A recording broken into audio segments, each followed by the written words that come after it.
The Little Mermaid by Hans Christian Andersen.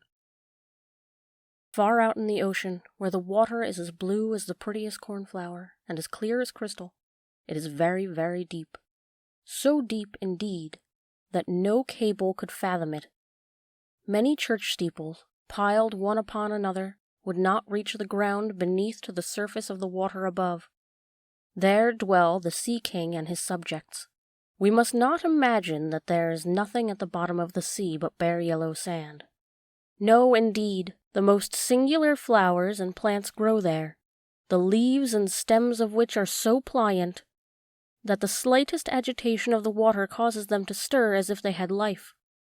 Fishes, both large and small, glide between the branches, as birds fly among the trees here upon land. In the deepest spot of all stands the castle of the Sea King. Its walls are built of coral, and the long Gothic windows are of the clearest amber. The roof is formed of shells that open and close as the water flows over them. Their appearance is very beautiful, for in each lies a glittering pearl, which would be fit for the diadem of a queen. The Sea King had been a widower for many years, and his aged mother kept house for him.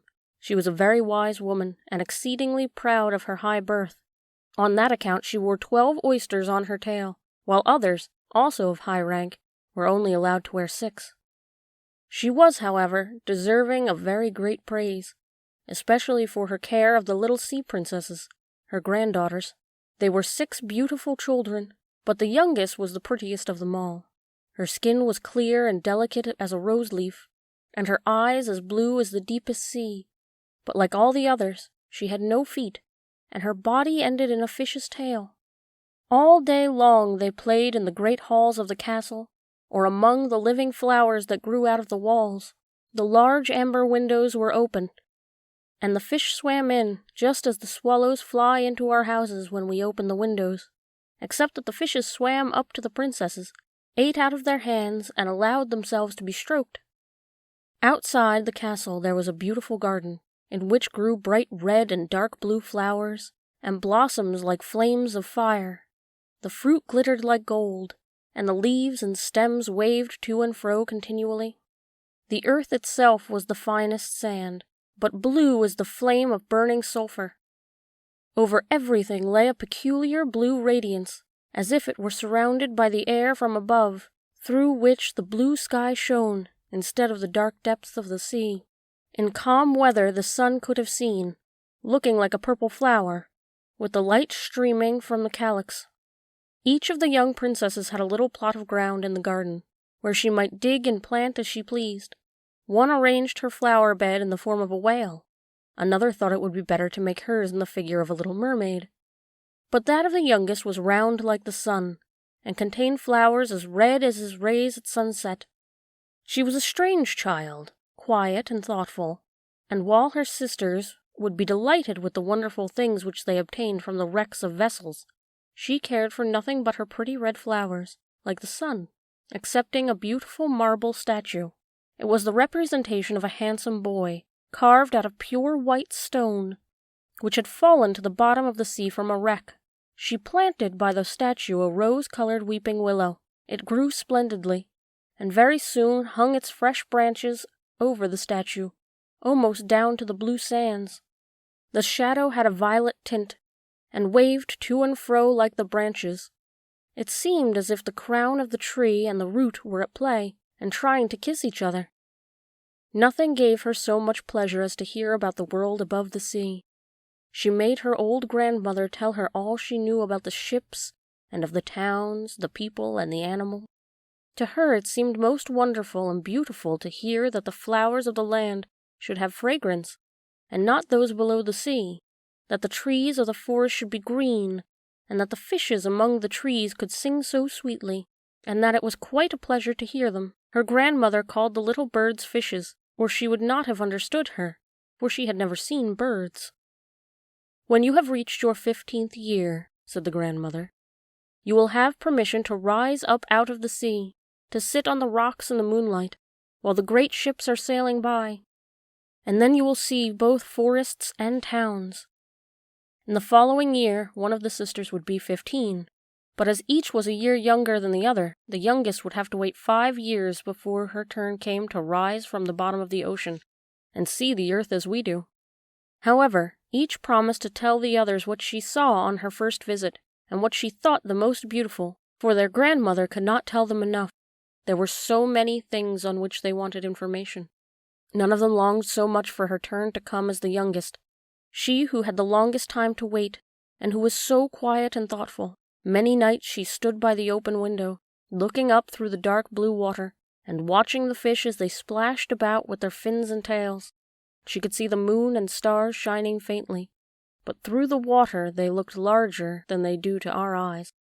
When something like a black cloud passed between her and them, she knew that it was either a whale swimming over her head, or a ship full of human beings, who never imagined that a pretty little mermaid was standing beneath them, holding out her white hands towards the keel of their ship. As soon as the eldest was 15, she was allowed to rise to the surface of the ocean. When she came back, she had hundreds of things to talk about. But the most beautiful, she said, was to lie in the moonlight, on a sandbank, in the quiet sea near the coast, and to gaze on a large town nearby, where the lights were twinkling like hundreds of stars, to listen to the sounds of music, the noise of carriages, and the voices of human beings, and then to hear the merry bells peal out from the church steeples. Because she could not go near all those wonderful things, she longed for them more than ever. Oh, did not the youngest sister listen eagerly to all those descriptions? And afterward, after she stood at the open window looking up through the dark blue water, she thought of the great city, with all its bustle and noise, and even fancied she could hear the sound of the church bells, down below the depths of the sea. In another year, the second sister received permission to rise to the surface of the water, and to swim about where she pleased. She rose just as the sun was setting, and this, she said, was the most beautiful sight of all. The whole sky looked like gold, while violet and rose-colored clouds, which she could not describe, floated over her, and still more rapidly than the clouds, she drew a flock of wild swans towards the setting sun, looking like a white veil across the sea. She also swam towards the sun, but it sunk into the waves, and the rosy tints faded from the clouds and from the sea. The third sister's turn followed. She was the boldest of them all, and she swam up a broad river that emptied itself into the sea. On the banks she saw green hills covered with beautiful vines. Palaces and castles peeped out from amid the proud trees of the forest. She heard the birds sing, and the rays of the sun were so powerful that she was obliged often to dive down under the water to cool her burning face. In a narrow creek she found a whole troop of little human children, quite naked, and sporting about in the water. She wanted to play with them, but they fled in a great fright. And then a little black animal came to the water. It was a dog, but she did not know that, for she had never before seen one. This animal barked at her so terribly that she became frightened, and rushed back to the open sea, and she said she would never forget the beautiful forest, the green hills, and the pretty little children who could swim in the water, although they had not fish's tail. The fourth sister was more timid. She remained in the midst of the sea, but she said it was quite as beautiful there as nearer the land. She could see for so many miles around her, and the sky above looked like a bell of glass. She had seen the ships, but at such great distance that they looked like seagulls. The dolphins sported in the waves, and the whales spouted water from their nostrils till it seemed as if 100 fountains were playing in every direction. The fifth sister's birthday occurred in the winter, so when her turn came, she saw what the others had not seen the first time they went up. The sea looked quite green, and large icebergs were floating about, each like a pearl, she said, but larger and loftier than the churches built by men. They were of the most singular shapes, and glittered like diamonds. She had seated herself upon one of the largest, and let the wind play with her long hair, and she remarked that all the ships sailed by rapidly, and steered as far away as they could from the iceberg, as if they were afraid of it. Towards the evening, as the sun went down, the dark clouds covered the sky, the thunder rolled and the lightning flashed, and the red light glowed on the icebergs as they rocked and tossed on the heaving sea. On all the ships the sails were reefed with fear and trembling, while she sat calmly on the floating iceberg, watching the blue lightning as it darted its forked flashes into the sea. When first the sisters had permission to rise to the surface, they were each delighted with the new and beautiful sights they saw. But now, as grown-up girls, they could go when they pleased, and they had become indifferent about it. They wished themselves back again in the water. And after a month had passed, they said it was much more beautiful down below, and pleasanter to be at home. Yet often, in the evening hours, the 5 sisters would twine their arms around each other and rise to the surface in a row. They had more beautiful voices than any human being could have, and before the approach of a storm, and when they expected a ship would be lost, they swam before the vessel, and sang sweetly of the delights to be found in the depths of the sea, and begging the sailors not to fear if they sank to the bottom. But the sailors could not understand the song. They took it for howling of the storm, and these things were never to be beautiful for them. For if the ship sank, the men were drowned, and their dead bodies alone reached the palace of the Sea King. When the sisters rose arm in arm through the water in this way, their youngest sister would stand quite alone, looking after them, ready to cry, only that the mermaids have no tears, and therefore they suffer more. "Oh, were I but 15 years old," said she, "I know that I shall love the world up there, and all the people who live in it." At last she reached her 15th year.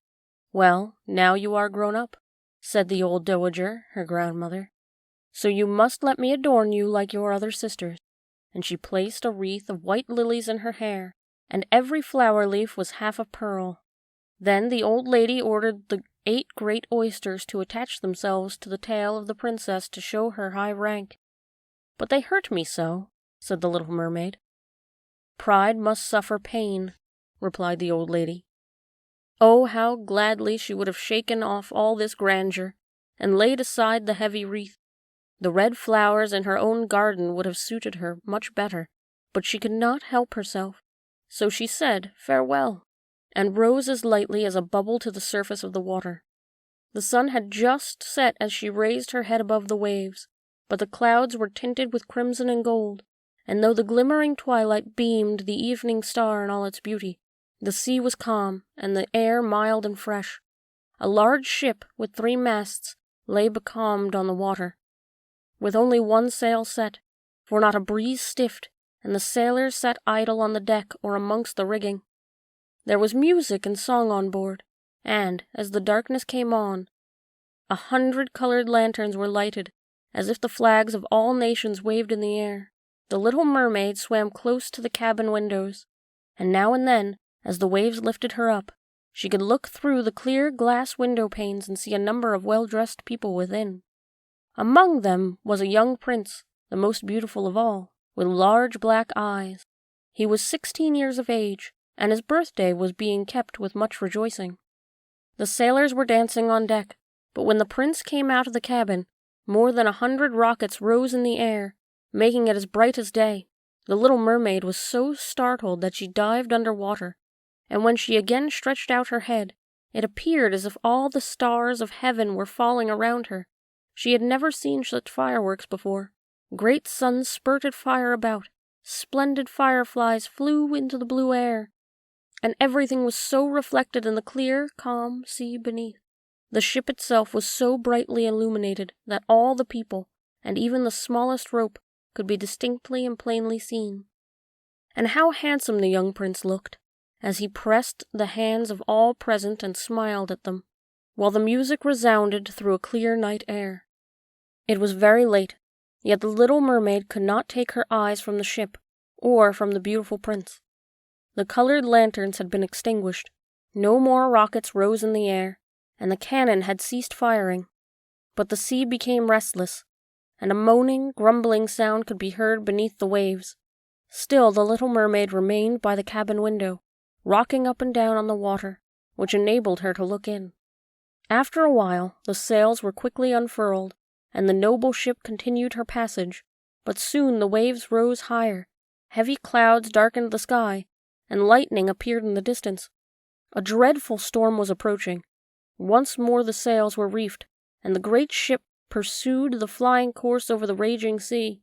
The waves rose mountains high, as if they would have overtopped the mast. But the ship dived like a swan between them, and then rose again on their lofty foaming crests. To the little mermaid this appeared pleasant sport, not so to the sailors. At length the ship groaned and creaked. The thick planks gave way under the lashing of the sea as it broke over the deck. The mainmast snapped asunder like a reed. The ship now lay over on her side, and the water rushing in. The little mermaid now perceived that the crew were in danger. Even she herself was obliged to be careful to avoid the beams and planks of the wreck which lay scattered on the water. At one moment it was so pitch dark that she could not see a single object, but a flash of lightning revealed the whole scene, so she could see everyone who had been on board excepting the prince. When the ship parted, she had seen him sink into the deep waves, and she was glad, for she thought he could now be with her. And then she remembered that human beings could not live in the water, so that when he got down to the father's palace he would be quite dead. But he must not die. So she swam about among the beams and planks which strewed the surface of the sea, forgetting that they could crush her to pieces. Then she dived deeply under the dark waters, rising and falling with the waves, till at length she managed to reach the young prince, who was fast losing the power of swimming in that stormy sea. His limbs were failing him, his beautiful eyes were closed, and he would have died had he not had the little mermaid come to his assistance. She held his head above the water, and let the waves drift them where they would. In the morning the storm had ceased, but of the ship not a single fragment could be seen. The sun rose up and glowing from the water, and its beams brought back the hue of health to the prince's cheeks, but his eyes remained closed. The mermaid kissed his high, smooth forehead, and stroked back his wet hair. He seemed to her like a marble statue in her garden, and she kissed him again, and wished that he might live. Presently they came in sight of land. She saw lofty blue mountains, on which the white snow rested as if a flock of swans were lying upon them. Near the coast were beautiful green forests, and close by stood a large building, whether a church or a convent she could not tell. Orange and citron trees grew in the garden, but before the door stood lofty palms. The sea here formed a little bay, in which the water was quite still but very deep, so she swam with the handsome prince to the beach, which was covered in fine white sand, and there she laid him in the warm sunshine, taking care to raise his head higher than his body. Then bells sounded into the large white building, and a number of young girls came into the garden. The little mermaid swam out farther from the shore, and placed herself between some high rocks that rose out of the water. Then she covered her head and neck with the foam of the sea, so that her little face might not be seen, and she watched to see what would become of the poor prince. She did not wait long before she saw a young girl approach the spot where he lay. She seemed frightened at first, but only for a moment. Then she fetched a number of people, and the mermaid saw that the prince came to life again, and smiled upon those who stood round him. But to her he sent no smile. He knew not that she had saved him. This made her very unhappy, and when he was led away into the great building, she dived down sorrowfully into the water, and returned to her father's castle. She had always been silent and thoughtful, and now she was more so than ever. Her sisters asked what she had seen during her first visit to the surface of the water, but she would tell them nothing. Many an evening and morning did she rise to the place where she had left the prince. She saw the fruits in the garden ripen till they were gathered, the snow on tops of the mountains melt away, but she never saw the prince, and therefore she returned home, always more sorrowful than before. It was her only comfort to sit in her own little garden, and fling her arm around the beautiful marble statue which was like the prince. But she gave up tending to her flowers, and they grew in wild confusion over the paths, twining their long leaves and stems round the branches of the trees, so that the whole place became dark and gloomy. At length she could bear it no longer, and told one of her sisters about it. Then the others heard the secret, and very soon it became known to the two mermaids whose intimate friend had happened to know who the prince was. She had also seen the festival on board the ship, and she told them where the prince came from, and where his palace stood. "Come, little sister," said the other princesses. Then they entwined their arms and rose up in a long row to the surface of the water, close by the spot where they knew the prince's palace stood. It was built of bright yellow shining stone, with long flights of marble steps, one of which reached down to the sea.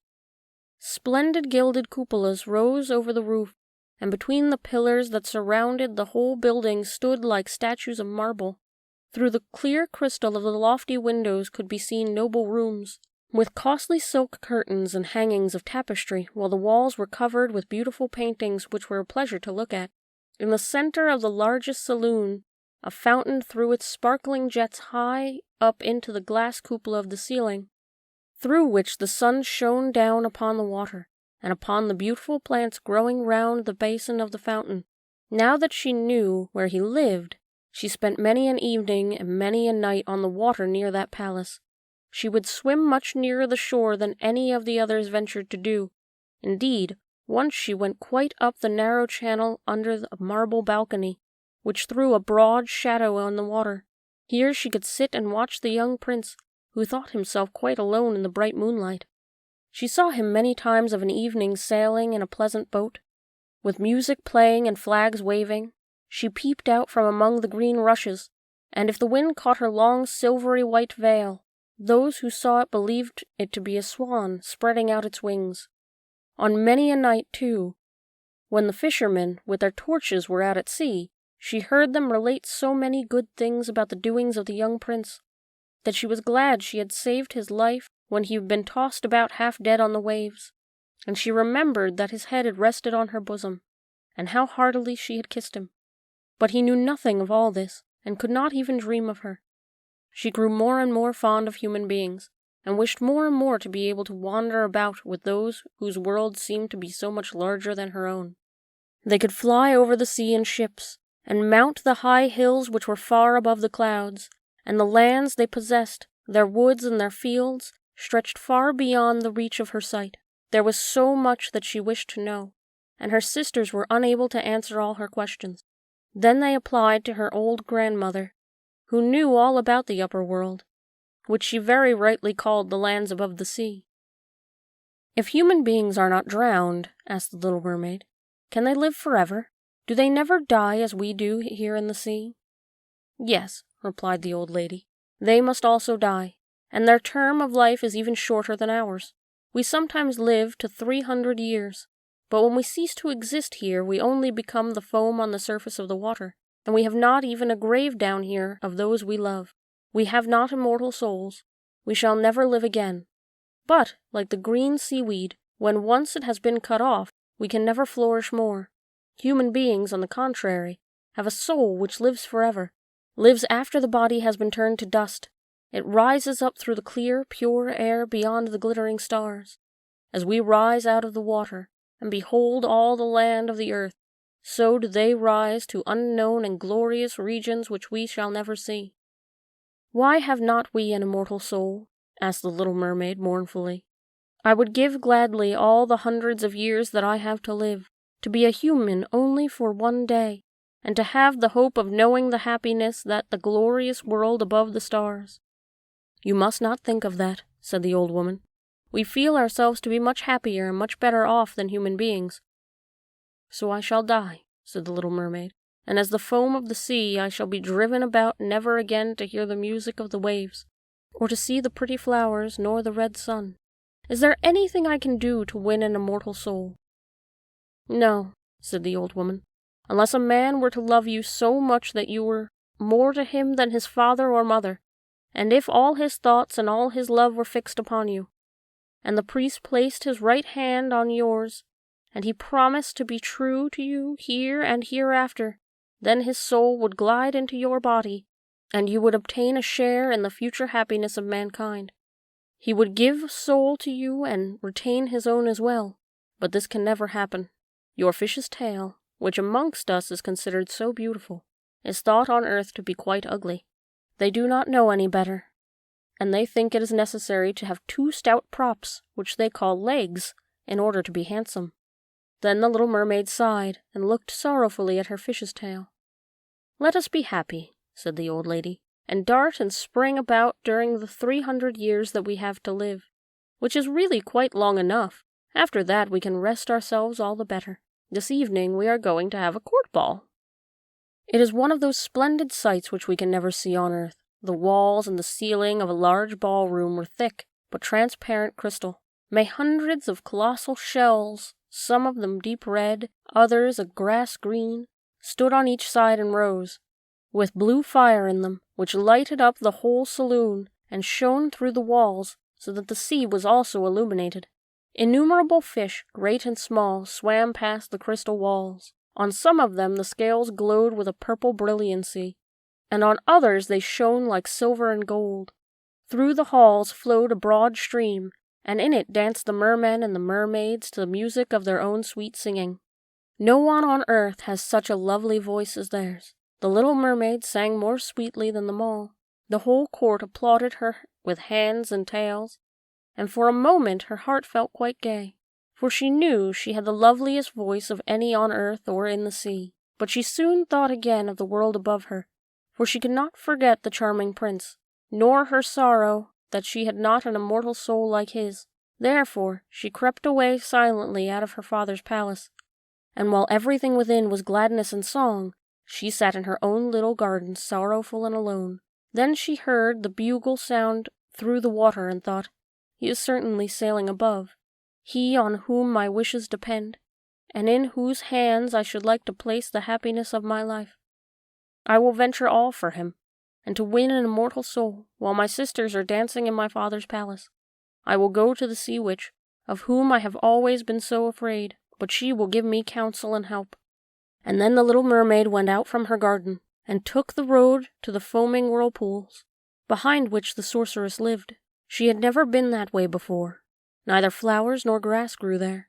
Nothing but bare, grey, sandy ground stretched out to the whirlpool, where the water, like foaming mill wheels, whirled round everything that it seized, and cast it into the fathomless deep. Through the midst of these crushing whirlpools the little mermaid was obliged to pass, to each of the dominions of the sea witch, and also for a long distance the only road lay right across a quantity of warm, bubbling mire, called by the witch her turf moor. Beyond this stood her house, in the centre of a strange forest, in which all the trees and flowers were polypi, half animals and half plants. They looked like serpents with 100 heads growing out of the ground. The branches were long slimy arms, with fingers like flexible worms, moving limb after limb from the root to the top. All that could be reached in the sea they seized upon and held fast, so that it never escaped from their clutches. The little mermaid was so alarmed at what she saw, that she stood still, and her heart beat with fear, and she was very nearly turning back. But she thought of the prince, and of the human soul for which she longed, and her courage returned. She fastened her long flowing hair around it, so that the polypi might not seize hold of it. She laid her hands together across her bosom, and then she darted forward as a fish shoots through the water, between the supple arms and fingers of the ugly polypi, which were stretched out in each side of her. She saw that each held in its grasp something it had seized with its numerous little arms, as if they were iron bands, the white skeletons of human beings who had perished at sea, and had sunk down into the deep waters, skeletons of land animals, oars, rudders, and chests of ships were lying tightly grasped in their clinging arms, even a little mermaid, whom they had caught and strangled, and this seemed the most shocking of all to the princess. She now came to a space of marshy ground in the wood, where the large, fat water snakes were rolling in the mire and showing their ugly, drab-colored bodies. In the midst of this spot stood a house, built with bones of shipwrecked human beings. There sat the sea witch, allowing a toad to eat from her mouth, just as people sometimes feed a canary with a piece of sugar. She called the ugly water snakes her little chickens, and allowed them to crawl all over her bosom. "I know what you want," said the sea witch. "It is very stupid of you, but you shall have your way, and it will bring you sorrow, my pretty princess. You want to get rid of your fish's tail, and to have 2 supports instead of it, like human beings on earth, so that the young prince may fall in love with you, and that you may have an immortal soul." And then the witch laughed so loud and disgustingly that the toad and the snakes fell to the ground and lay there wriggling about. "You are but just in time," said the witch, "for after sunrise tomorrow I should not be able to help you till the end of another year. I will prepare a draught for you, with which you must swim to land before the sunrise, and sit down on the shore to drink it. Your tail will then disappear and shrink up into what mankind calls legs, and you will feel great pain as if a sword were passing through you. But all who see you will say that you are the prettiest little human they ever saw. You will still have the same floating gracefulness of movement, and no dancer will ever tread so lightly. But at every step you take, it will feel as if you were treading upon sharp knives, and that the blood must flow. If you will bear all this, I will help you." "Yes, I will," said the little princess in a trembling voice, as she thought of the prince and the immortal soul. "But think again," said the witch, "for when your shape has become like a human being, you can no longer be a mermaid. You will never return through the water to your sisters, or to your father's palace again. And if you do not win the love of the prince, so that he is willing to forget his father and mother for your sake, and to love you with his whole soul, and allow the priest to join your hands that you may be man and wife, then you will never have an immortal soul, and you will become foam on the crest of the waves." "I will do it," said the little mermaid, and she became pale as death. "But I must be paid also," said the witch, "and it is not a trifle that I ask. You have the sweetest voice of any who dwell here in the depths of the sea, and you believe that you will be able to charm the prince with it also. But this voice you must give to me. The best thing you possess will I have for the price of my draught. My own blood will be mixed with it, that it may be sharp as a two-edged sword." "But if you take away my voice," said the little mermaid, "what is left for me?" "Your beautiful form, your graceful walk, and your expressive eyes. Surely with these you can enchain a man's heart. Well, have you lost your courage? Put out your little tongue that I may cut it off as my payment. Then you shall have the powerful draught." "It shall be," said the little mermaid. Then the witch placed her cauldron on the fire to prepare the magic draught. "Cleanliness is a good thing," said she, scouring the vessel with snakes, which she had tied together in a large knot. Then she pricked herself in the breast, and let the black blood drop into it. The steam that rose formed itself into such horrible shapes that no one could look at them without fear. Every moment the witch threw something else into the vessel, and when it began to boil, the sound was like a weeping crocodile. Then at last the magic draught was ready, and it looked like the clearest water. "There it is for you," said the witch. Then she cut off the mermaid's tongue, so that she became dumb, and would never again speak or sing. "If the polypi should seize hold of you as you return through the wood," said the witch, "throw over them a few drops of the potion, and their fingers will be torn into 1,000 pieces." But the little mermaid had no occasion to do this, for the polypi sprang back in terror when they caught sight of the glittering draught, which shone in her hand like a twinkling star. So she passed quickly through the wood and the marsh, and between the rushing whirlpools. She saw that her father's palace, the torches in the ballroom were extinguished, and all within were asleep. But she did not venture to go into them, for now she was dumb, and going to leave them forever. She felt as if her heart would break. She stole into the garden, took a flower from the flower beds of each of her sisters, kissed her hand 1,000 times towards the palace, then rose through the dark blue waters. The sun had not risen when she came up in sight of the prince's palace, and approached the beautiful marble steps, but the magic shone clear and bright. Then the little mermaid drank the magic draught, and it seemed as if a two-edged sword went through her delicate body. She fell into a swoon, and lay like the dead. When the sun arose and shone over the sea, she recovered, and felt a sharp pain, but just before her stood the handsome young prince. He fixed his coal-black eyes upon her so earnestly that she cast down her own, and then became aware that her fish's tail was gone, and that she had a pretty pair of white legs and tiny feet as any maiden could have. But she had no clothes, so she wrapped herself in her long, thick hair. The prince asked her who she was, and where she came from, and she looked at him mildly and sorrowfully with her deep blue eyes, but she could not speak. Every step she took was as the witch had said it would be. She felt as if treading on the points of needles or sharp knives, but she bore it willingly, and stepped as lightly by the prince's side as a soap bubble, so that he and all who saw her wondered at her graceful swaying movements. She was very soon arrayed in costly robes of silk and muslin, and was the most beautiful creature in the palace, but she was dumb, and could neither speak nor sing. Beautiful female slaves, dressed in silk and gold, stepped forward and sang before the prince and his royal parents. One sang better than all the others, and the prince clapped his hands and smiled at her. This was great sorrow to the little mermaid. She knew how much more sweetly she herself could once sing, and she thought, "Oh, if he only knew that! I have given away my voice forever to be with him." The slaves next performed some pretty fairy-like dances to the sound of beautiful music. Then the little mermaid raised her lovely white arms, stood on the tips of her toes, and glided over the floor, and danced as no one yet had been able to dance. At each moment her beauty became more revealed, and her expressive eyes appealed more directly to the heart than the songs of the slaves.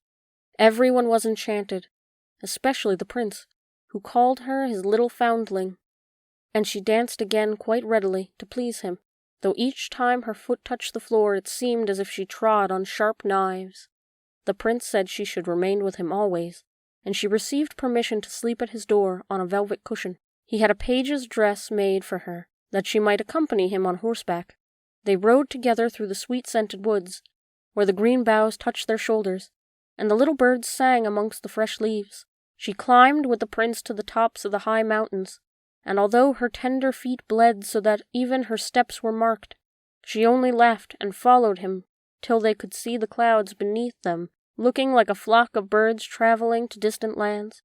While at the prince's palace, and when all the household were asleep, she would go and sit on the broad marble steps, for it eased her burning feet to bathe them in the cold sea water, and then she thought of all those below in the deep. Once during the night her sisters came up arm in arm, singing sorrowfully, as they floated on the water. She beckoned to them, and then they recognized her, and told her how she had grieved them. After that, they came to the same place every night, and once she saw in the distance her old grandmother, who had not been to the surface of the sea for many years, and the old sea king, her father, with his crown on his head. They stretched out their hands towards her, but they did not venture so near the land as her sisters did. As the days passed, she loved the prince more fondly, and he loved her as he would love a little child, but it never came into his head to make her his wife. Yet, unless he married her, she could not receive an immortal soul, and, on the morning after his marriage with another, she would dissolve into foam of sea. "Do you not love me the best of all of them?" the eyes of the little mermaid seemed to say, when he took her in his arms and kissed her fair forehead. "Yes, you are dear to me," said the prince, "for you have the best heart, and you are the most devoted to me. You are like a young maiden whom I saw once, but whom I shall never meet again. I was in a ship that was wrecked, and the waves cast me ashore near a holy temple, where several young maidens performed a service. The youngest of them found me on the shore and saved my life. I saw her but twice, and she is the only one in the world whom I could love. But you are like her, and you have almost driven her image out of my mind. She belongs to the holy temple, and my good fortune has sent you to me instead of her, and we will never part." "Ah, he knows that it was I who saved his life," thought the little mermaid. "I carried him over the sea to the wood where the temple stands. I sat beneath the foam and watched till the human beings came to help him. I saw the pretty maiden that he loves better than he loves me." And the mermaid sighed deeply, but she could not shed tears. "He says the maiden belongs to the holy temple, therefore she will never return to the world. They will meet no more. While I am by his side and see him every day, I will take care of him and love him, and give up my life for his sake."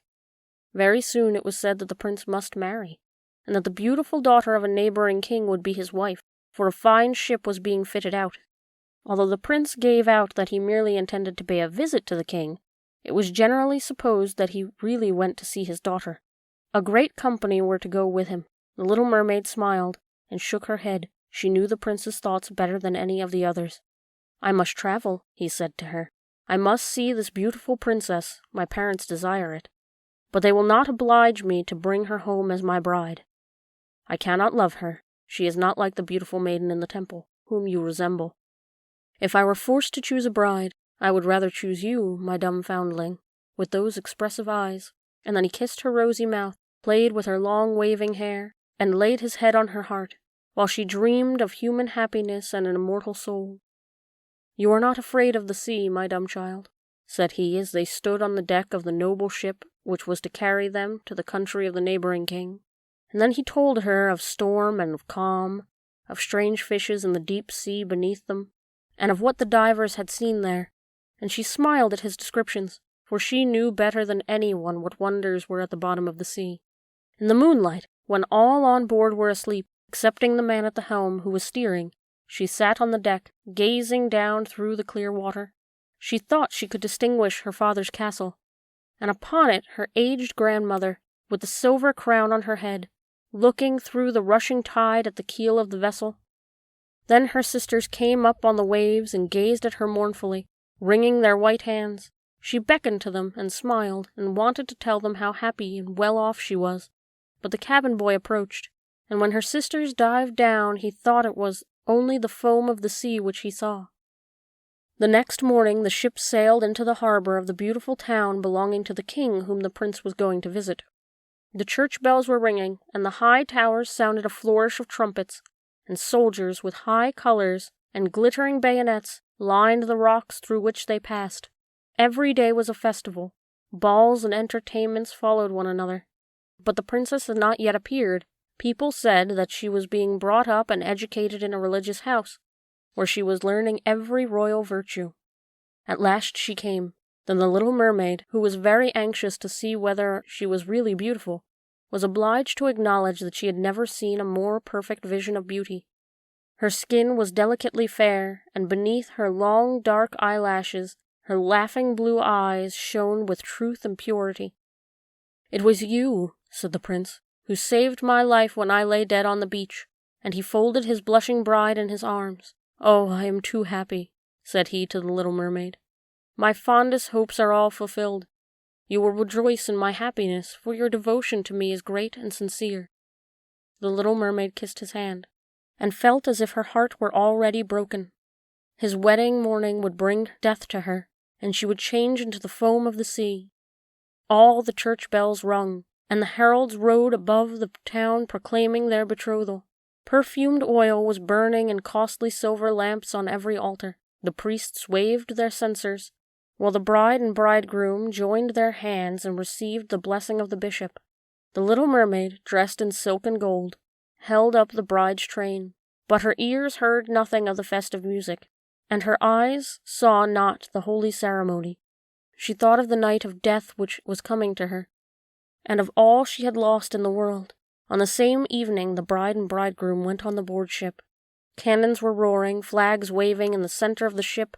A costly tent of purple and gold had been erected. It contained elegant couches for the reception of the bridal pair during the night.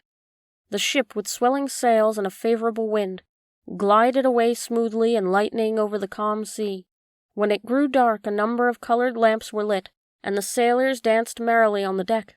The little mermaid could not help thinking of her first rising out of the sea, when she had seen similar festivities and joy, and she joined in the dance, poised herself in the air as a swallow when he pursues his prey, and all present cheered her with wonder. She had never danced so elegantly before. Her tender feet felt as if cut with sharp knives, but she cared not for it. The sharper pang had pierced through her heart. She knew this was the last evening she would ever see the prince, for whom she had forsaken her kindred and her home. She had given up her beautiful voice, and suffered unheard-of pain daily for him, while he knew nothing of it. This was the last evening that she would breathe the same air as him, or gaze on the starry sky and the deep sea, and eternal night, without a thought or a dream, awaited her. She had no soul, and now she could never win one. All was joy and gaiety on board ship, till long after midnight. She laughed and danced with the rest, while the thoughts of death were in her heart.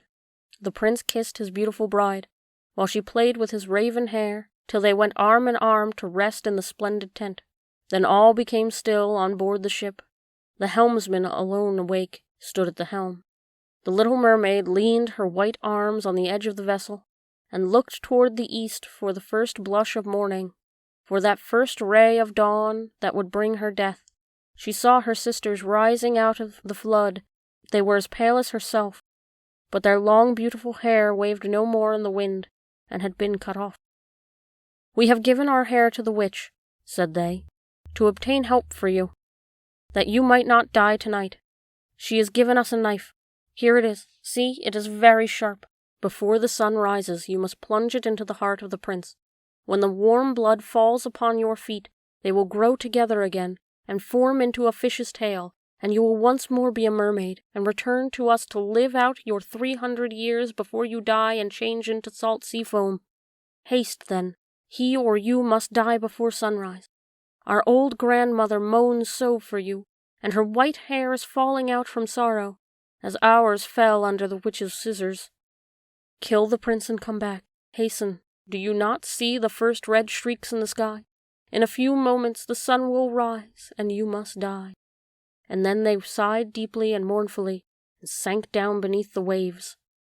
The little mermaid drew back the crimson curtain of the tent, and beheld the fair bride with her head resting on the prince's breast. She bent down and kissed his fair brow, then looked at the sky on which the rosy dawn grew brighter and brighter. Then she glanced at the sharp knife, and again fixed her eyes on the prince, who whispered the name of his bride in his dreams.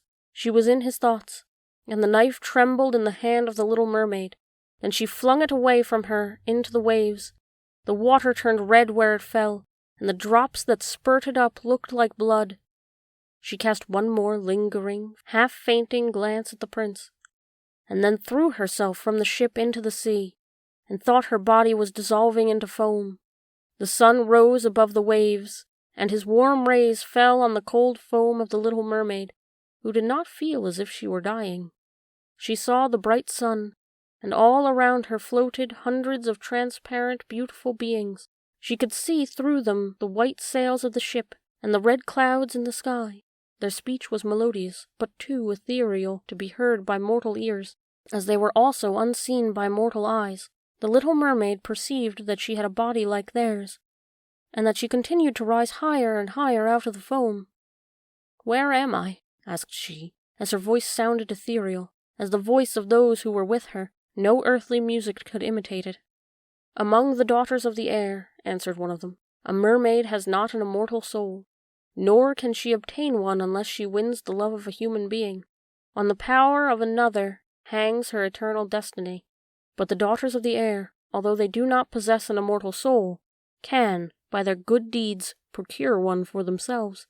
We fly to warm countries, and cool the sultry air that destroys mankind with pestilence. We carry the perfume of the flowers to spread health and restoration. After we have striven for 300 years to all the good in our power, we receive an immortal soul and take part in the happiness of mankind. You, poor little mermaid, have tried with your whole heart to do as we are doing.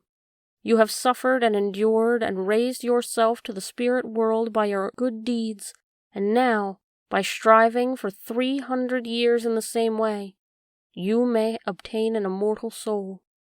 The little mermaid lifted her glorious eyes towards the sun, and felt them, for the first time, filling with tears. On the ship in which she had left the prince, there were life and noise. She saw him and his beautiful bride searching for her. Sorrowfully they gazed at the pearly foam, as if they knew she had thrown herself into the waves. Unseen, she kissed the forehead of her bride, and fanned the prince, and then mounted with the other children of the air to a rosy cloud that floated through the aether. "After 300 years, thus shall we float into the kingdom of heaven," said she. "And we may even get there sooner," whispered one of her companions. "Unseen we can enter the houses of men, where there are children, and for every day on which we find a good child, who is the joy of his parents and deserves their love, our time of probation is shortened. The child does not know, when we fly through the room, that we smile with joy at his good conduct, for we can count 1 year less of our 300 years. But when we see a naughty or wicked child, we shed tears of sorrow, and for every tear a day is added to our time of trial." The end.